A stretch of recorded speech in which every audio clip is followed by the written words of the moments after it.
Nice.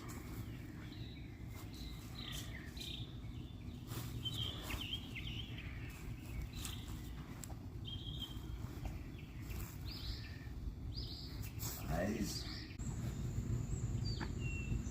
Hello everyone, I'm Instructor Ford, this is Mr. Weaver, and today we're going to be explaining two different types of sparring. One of them is drill, the other one is point sparring, typically how that goes down. We're not going to be wearing any pads because we're men and we're on earthen ground, which I like training in the yard, I like training in the grass. It makes your feet stabilize in ways that they wouldn't do on a dojo floor. It's also got a little more leeway than what mats do. Whenever you do a spin kick and the mats kind of catch your foot, and that can lead into knee injuries because your momentum is still moving around. But probably getting a bit chatty, but that's all right. So when we demonstrate the phone booths, you have to understand it is considered a backup plan. So, and you get it, you get why it's a backup plan. The drill is very straightforward, it's very clean. I mean, it can get dirty. We're going to demonstrate two different sets. We've got gnats out here today, they keep wanting to climb in my nose. And between that and like just mosquitoes and I think allergies, it's kind of a trifecta for I'm going to be touching my nose a lot in this video. Okay, so phone booths will be the first thing we show. I'm going to show two different versions of phone booths.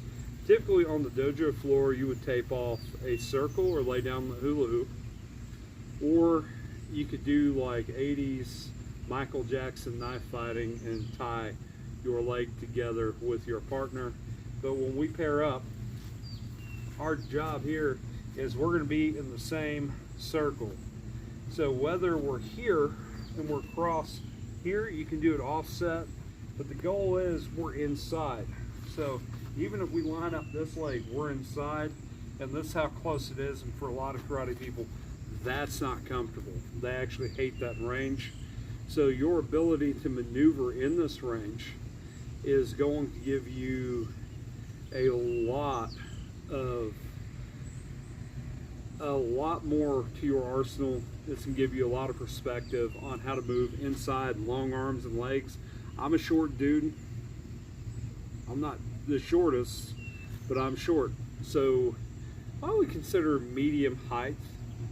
But in the dojos I came up in, I would always get paired up with the tallest person on the floor or the shortest person. And understanding how this drill works is why I can fight inside an arm or inside a leg, because you're going to get caught in there. If he's taller than me, which you technically are, if he's taller than me, he's going to have more reach. So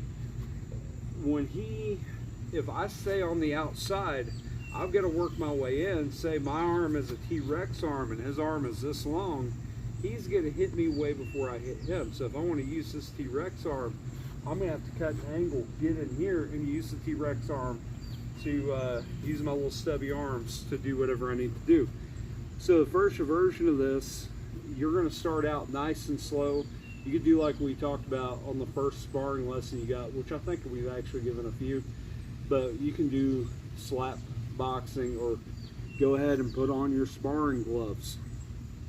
I recommend the gloves, but not for this demo. So let's move closer to the camera, and we're going to come in close. You're going to get real close. Try to stick your foot in the circle, a foot in the circle. If you step out of the circle, well, then you lost. So our goal here is you're going to box. You're going to box and box and box. So you're going to need a mouthpiece. Headgear is a good idea. Start out just worrying about the torso, because it's what you're going to be up against, and eventually you're going to be here and you're going to be resting your head on their shoulder, throwing this in and just getting those punches in. Those of you that saw the Seika competition last year noticed that the guys were resorting to phone booths, and so when you saw them throwing low punches for points, Because every hit is a point, and you get judges on both sides. Hold in where his mouthpiece. But you saw them start resorting back to phone booths and just jarring in techniques. So you'll have, like, I want you to start out with 30 seconds. You're going to expand it to 5 minutes, which in some black belt divisions, that is a ring time in certain organizations. So, but 30 seconds is adequate enough. And if you've got a big class, I want you to round robin on this. So when he gets, even if you have 3 people, round robin it. You have one person, okay, you're done.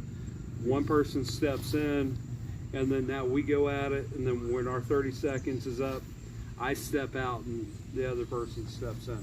So while we're here, we're going to start out our feet. And so when fight is called, I want to throw punches and work my way in. And I also want, after I get used to punching around his arms, which is very important, because if you take it, my brother and I learned this years ago, the Ishinger straight punch is actually really hard to block. So that vertical fist is actually extremely hard to block. So when you throw this thing at short range, he's gonna have a hard time intercepting the karate jab. So when I throw this at short range, it's hard to block, and you know, we start out Ishinger practitioners. So when we figured out we can block our own punch, we started having to learn how to do that. We block every other punch, but They had to take that extra. yeah. So what ended up happening is when that punch would come down, we started learning how to check in clamshell. And so we started learning how to do soft blocks that way and checking down real quick and covering up. Those of you that box, you might know the Philly shell, but I create a clamshell and I work, so on this side it might be I'm here or I'm here, and now I'm outside of center line, and as soon as I get that out of the way, I'm throwing my punches in and then I'm working out. But we're staying this close. Let your partner punch also, but at the same time don't give them too much ground. Make it competitive, and you're throwing light punches.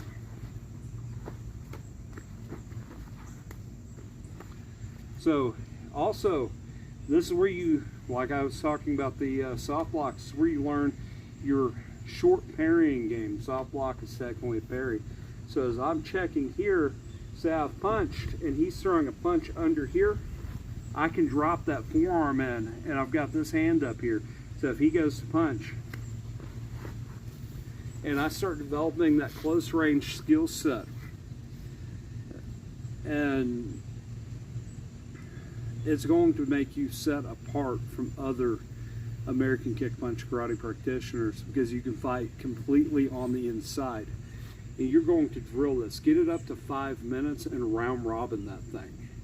Get used to using this close range skill set, because you're going to get to the point where you can fight uncomfortably close and start taking ground in the ring and getting them in the corner.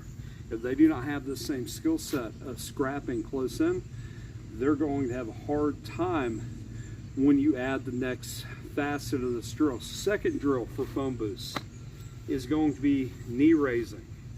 Not hitting them with the knee, but knee raising to show that I can launch a kick. So the second they step back, raising your knee up. So what that raise of the knee shows me, when he raises that knee, say we're here and I step back and he does that knee raise, is it shows me that he can launch a kick. That's my warning. Hey, get back in here, get back into sparring. So he's giving me a clue. Hey, step back in here. We're not done. But what it's going to tell you in the ring, what this says for ringcraft, is as soon as you see that kick, it gets you in the habit of moving back in as soon as that kick is complete. So say we're here and he throws that knee up, I shoot back in and I get back into my comfort zone.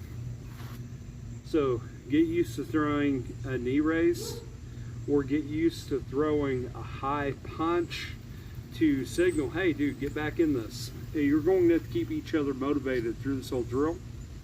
And Also, so you can capitalize if they miss.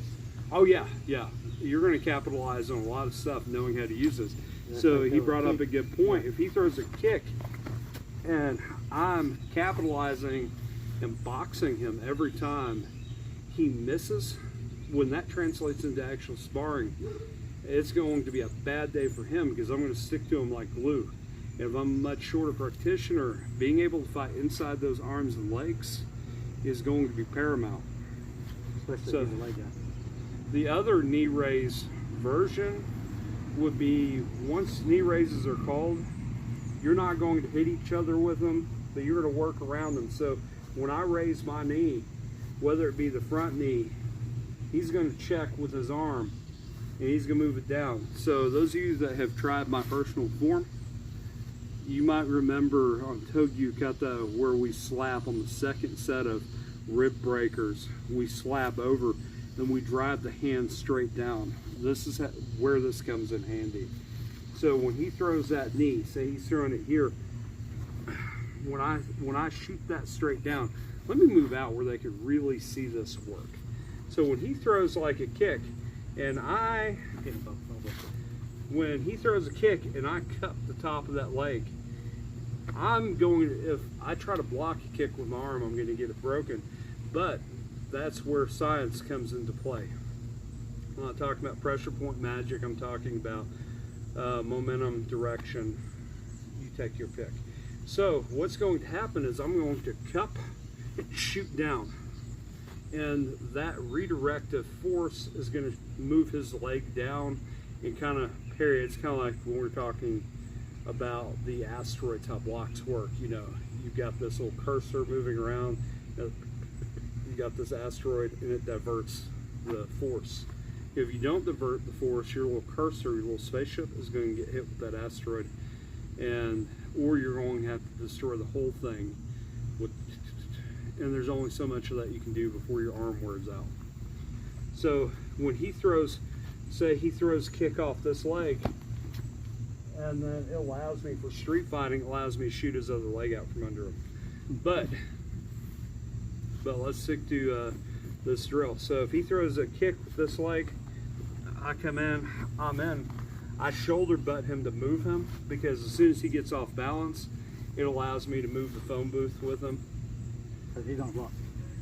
So this one may not be set in a square when the second set of knee raises. It's just going to be light sparring. But when he raises that kick up, or even a punch, when I come here and shoot it down, start out on punches and work your way to legs. When I push down, what's it doing to your arm or your leg? So it's shooting it off to the side, which will be your momentum, that cursor moving.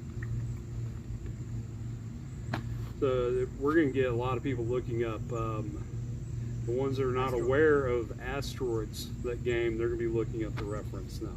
That's all right. The more you know. So, Go right on the phone. yeah, you can get it on the phone, it's fine. I remember having it on the I think we had it on Atari and Commodore 64. So, if that tells you how old I am. All right, now for point sparring, we're going to do more than one film on this, but today, let's keep it simple. And I have to give you a disclaimer before we begin. Depending on where in the country or the world you are, different organizations have got different rule sets. But one thing is common, everyone hits the torso. So start out aiming for the torso. It's a safe bet. I know the IIKA used to allow groin contact. You could pop the cup. NASCA, it's 2 points kick, 1 point hit, or it used to be. And you could have head contact. So what you're going to start out doing, if you haven't already been sparring, is you're going to start out with one technique. Then you're going to add 2 techniques. At this stage in your training, limit yourself to 3 techniques. 3 technique bursts, 3 technique combinations. If you can't do it in 3 techniques, you need to reevaluate what you're doing anyway. So, you're going to bow. You're going to have a center ref with designated lines in the ring. Hold their hand up and say, well, he's going to drop the hand and say fight. Now, depending on the organization you're competing against or you're competing with, you might have to bow to the judge. You always bow to each other. You may have to tap gloves, and that's your choice whether you do or not. And so as we line up to spar, say when fight is called, a lot of people move in straight lines, and you're going to do the same thing. Some people are going to run away. That's fine. Some people are going to run across that line and hit. Any way it goes, that line is like the point of no return. Either you're going across it or he's going across it. You're both going across it, but you're both not going to run away. So the fight is going to happen. So once fight is called, someone's crossing that point of no return. My job in point sparring is to get a clean point into the ribs. So say let's see, we'll start out with preloaded technique, that's fine. Say Hajime is called and I'm throwing a lunge punch. So his job is to get a point in, and I've already told him what I'm going to throw. Not that that's going to happen in a fight, but I've told him what I'm going to throw. So Hajime! So the judge would call stop. Now if they don't call stop, that's where technique 2 and 3 come in handy, or 4, 5, 6, whatever you've got. But for us, through no more than 3 techniques, and then back off and reattack, reapply. So so they'll break us apart, and they'll call, you'll have a judge's call, they'll call point, or they'll hold a flag, or call point. Red or blue? Yeah. So on NASCA tournament rules, it's 2 points kick. So if he were to get a kick in, say he misses with the kick, and they decide to tie us up because they couldn't see if I was making good contact or not. So they may call tie up. So you want to make good contact, you want to make clean contact. At this stage, make clean contact, use the techniques you've already got. You've actually got a pretty decent arsenal so far. So when we come in and fight is called, if he doesn't react in time, I just got a point. And very simple. If at this stage, aim for the torso, don't worry about the head as much. Later on, worry about the head. As you get comfortable attacking the torso with your side kick and your hook kick. Also, do not get in a habit of, say, fight is called, not get in a habit of holding his hand longer than it takes to land your strike. So if you're doing like in Uranus, if you're using your side kick, or if he's throwing a lunge punch and I'm stepping back and throwing my side kick, I don't want to hang on to his hand any longer than I have to, because they won't call a point. You ain't walking down the boardwalk. We wash our uniforms weekly. So if you have an aggressive opponent, but before I get into an aggressive opponent, get in the ring, mouthpiece, groin cup, gloves, safety kicks, and kind of spar around. Work the ring, but at this stage, your first initial sparring, keep it light and keep it fun. And your instructor might be like, all right, we're going to spar. So typically what I would do with students years ago is I would spar with them like my instructor did with me, and he would open up targets. He would have a target open, and I would have to find that target. Now, if I didn't find the target he had open, he'd hit me. So as we're sparring, if I'm opening up a target, and I may be presenting a target, but I've got one open, I just pointed it at it for him. So I've opened something up to give him something to aim for, but I've got hands here. So now, say we're getting ready to spar, and he misses again, and I'm keeping that target open. I'm going to change it up. Notice I'm doing stuff from phone booths. I'm parrying and hitting and having gnats go up my nose. So, Hajime. So, as you notice, like when we spar, also don't be statuesque. We're having to do that because I'm explaining sparring to you. But get in the ring and try to hit each other with techniques. Don't get angry. For the young ones watching, don't get angry. But try to hit each other with techniques. You've got an entire arsenal. Now on the round kick, just hit them with that instep. Hook kick, hit them with the entire flat of the foot. Now when you get into full contact, you're going to bend that thing, hit them with the heel. But spar and have fun. This is where you learn a lot of your skill at. This is where you learn placement. This is where you learn timing. This is where you learn speed. So we bow, say fighters ready, Hajime! So we're going to move in. Now if I'm just going to drop some Ishinru on you real quick. If he's more aggressive than me, I want to take that aggression out of him. So if he's more aggressive than me, and I find myself running back, because I know some people watching would be like, well, Mr. Ford, what happens if he's too aggressive? And I keep running out, because you're going to have people take to sparring really well.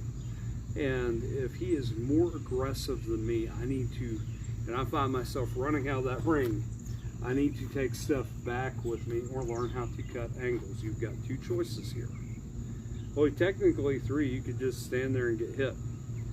So, choice one, the only two choices that make sense to me. Choice one is take something back with me. So if he's coming in and I take something back and I jam in that backside kick, there's only so many of those he's going to take before he starts getting timid. Before he decides, you know, maybe shooting off that line, I'm getting hurt. Maybe that's not a good idea. The other one is I'm going to have to learn how to cut angles, because if I either keep freezing or running out, or say I'm equally aggressive and I keep shooting off the line, and what that's going to look like, and you're going to see it if you YouTube point sparring, this is 98% of what you'll see, is you'll see them come off that line and you'll see them tie up and then shoot out, and you see the little floaty thing, and this is like the only sparring that works on. You'll see bad habits. You'll see a lot of bad habits. We want to make you effective in all aspects of your karate journey. So unless you want to run into each other constantly, you're going to have to learn how to cut angles. So cutting an angle is 45 here or a 45 here, or open the door at a 45 or opening a door at a 45. So it is using 45-degree angles. It's slipping the punch. So if he is throwing a punch, I move in, and now I'm at this angle. If he's throwing a kick, I move back, and now I'm behind him, and I've got a fist cocked. I can hit him in the back of the head. If I decide to open the door and he's throwing a kick, and now I can kick. I can go to work. Or if I decide to open the door this way, say he's throwing a punch off that back end,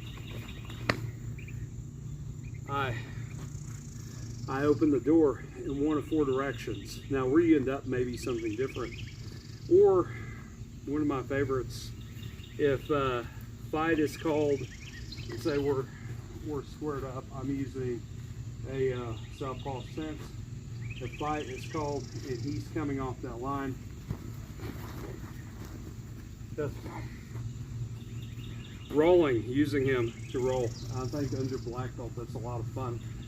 Another one is shooting past him at an angle, and so when fight is called, I shoot past him. I've got that angle there. Other than using leg checks, this is a lot to dump on you. You've got about 6 directions you can take. Technically 8 that we've discussed. You also have moving completely sideways, but that's for a different dynamic of sparring. For point sparring, really you either want to move at angles at 45s, this way, that way.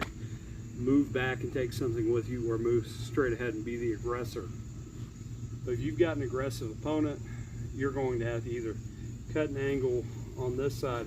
Well, if you want to get in front of me, you're going to cut an angle here and move up at a 45-degree angle. You're going to cut an angle here and move it at a 45-degree angle. Or you're going to let him move in and you're going to take something with you. What that looks like behind me. So we're just covering 4 of the 6 angles we talked about, technically 8. So what that's going to look like is when fight is called, I can either take an inside angle, I can take an outside angle. With the outside angle, don't be afraid to jam a kick up there. And another thing you can do is on the outside angle, take Sam with you.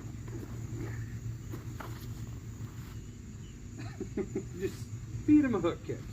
Or if I'm hard up and I keep getting hit, pelted to death, and smaller people, I'm talking to you, I'm going to, he's not going to see my foot turn. Let's move this way so they can see my foot.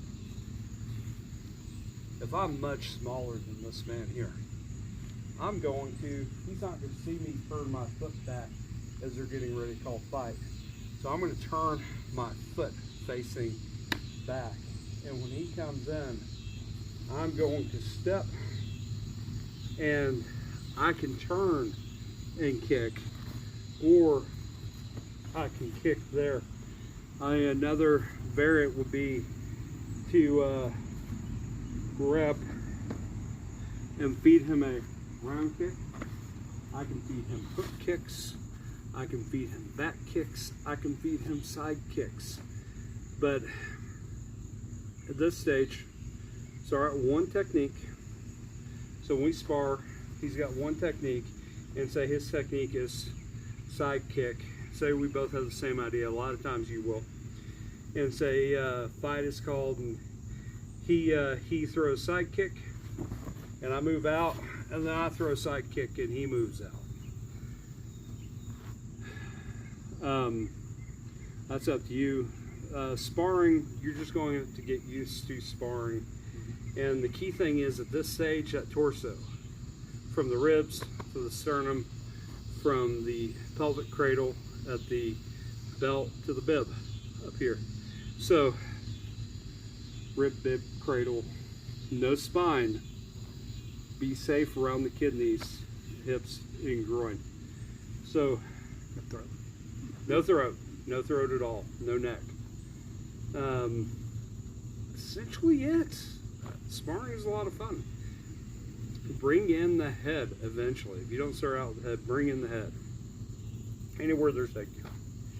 Anywhere there's hairline. He has a fading hairline, so I'm growing here. he's like, I've got a beard, it's all moved down. It's connecting to my back there. That's it. That's it exactly. So when you start bringing in head contact, for sake of reasons, I recommend this type of sparring and be teaching you later, and that's more of what I'm geared for now. I recommend full face gauge because orthodontics are expensive.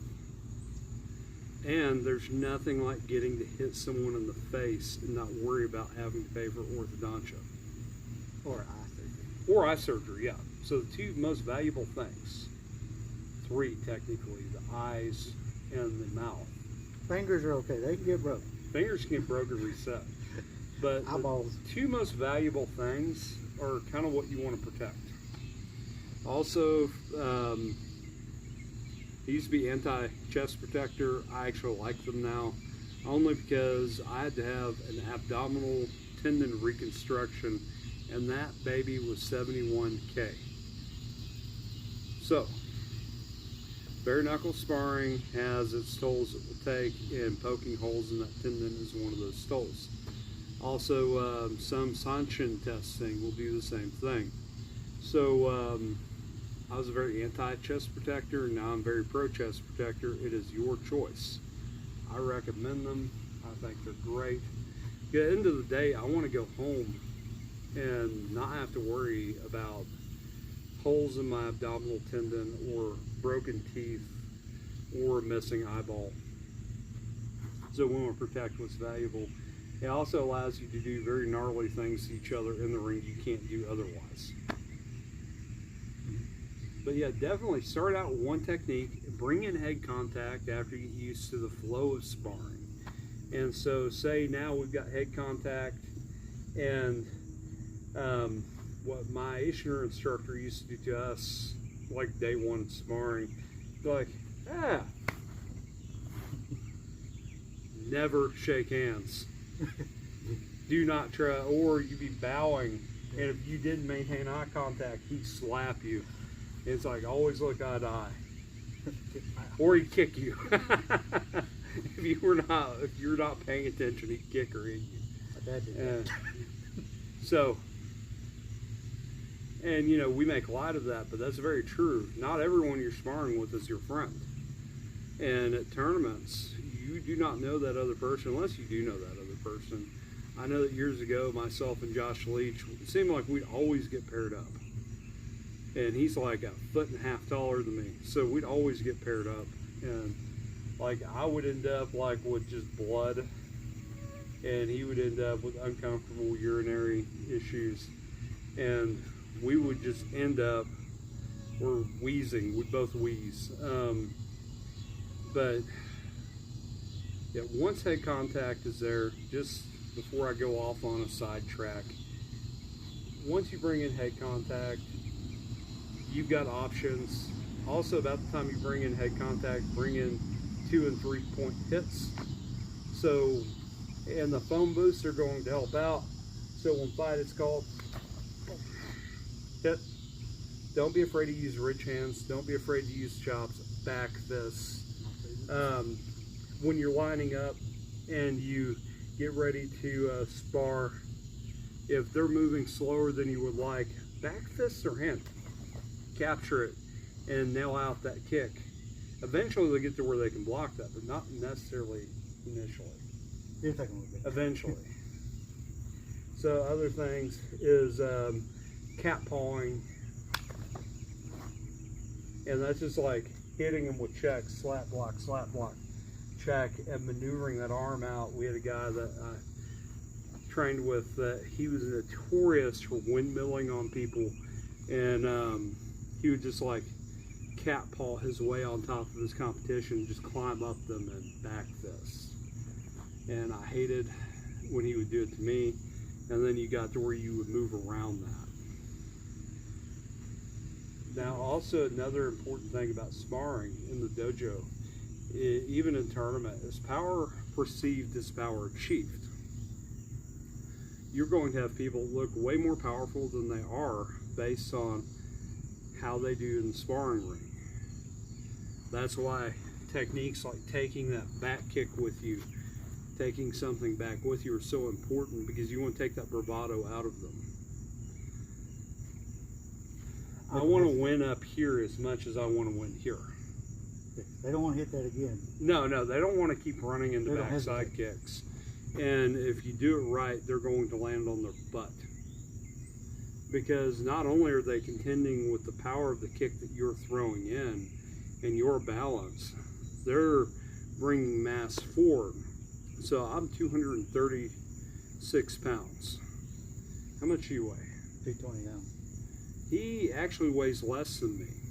So he's 220. So if he's throwing that 220 pounds into this, I'm getting a majority of that momentum moving forward. It's going to be like two cars hitting each other instead of a car hitting a sheep or something, or a deer that's just like staring at the headlights like headlights.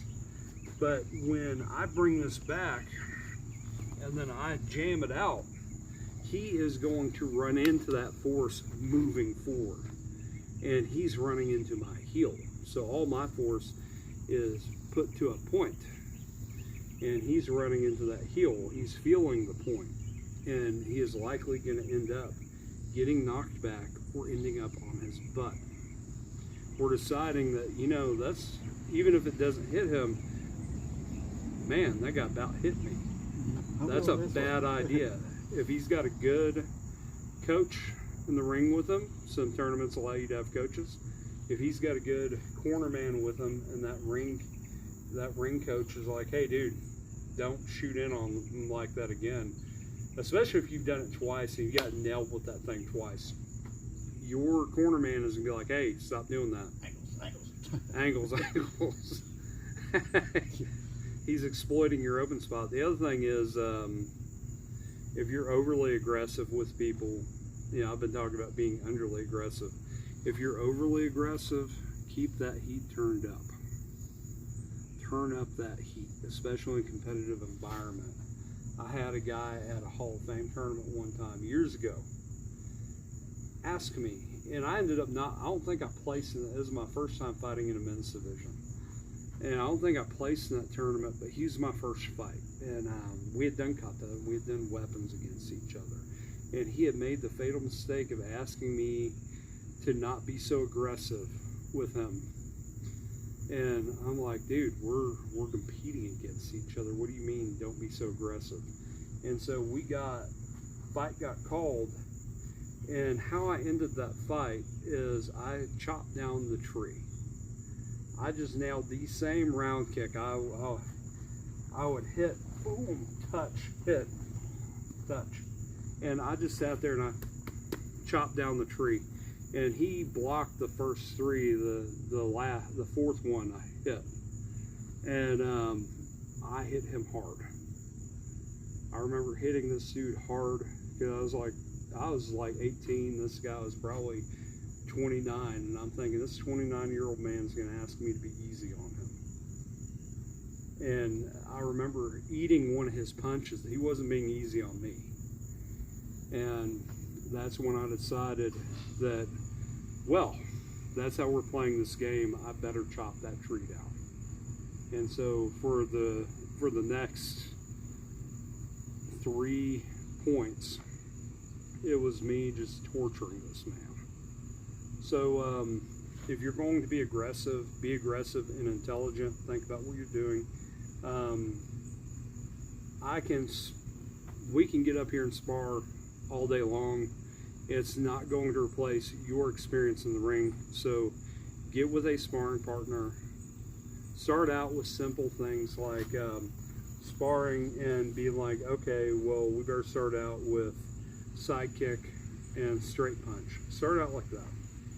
And so you may be side kick and straight punch. Or you might be like, okay, well, hook kick and round kick. So I might be a hook kick and round kick. Or round kick and give them some look at round kick. And then you might decide straight kick, punch, back fist. Once you start getting into 3 hits, start getting used to jab and rolling your back fist. That roll is going to be very important. I think I've been overly chatty. Also, just play it safe. Don't hurt your opponent. Don't torture them. I mean, you can torture them a little bit. They need to learn how to toughen up. But spend time and get to, when you spar, work on your ring craft. In the dojo is your ultimate place where you can experiment with different things in sparring, and your instructor, unless you're training from home, your instructor will adjust technique. Now, if you're training from home, seek out other AKP karate practitioners, preferably. If you train with, if you get out and find them, find karate practitioners or taekwondo practitioners and spar with them. But I'm sure you have some in your friend circle and they'd be happy to do it, unless they belong to a school that will not let them spar outside stylists, which is absolute crap. But spar with other martial artists, preferably other American kick punch karate practitioners, which means you got to find us. Find us and spar with us. Simple enough. Our website will be up hopefully this month, and you will be able to look up on the registry contact information on how to get a hold of different black belt members and different non-black belt members that have signed up. I'm Instructor Ford, it's Mr. Weaver, and we will see you on the mat.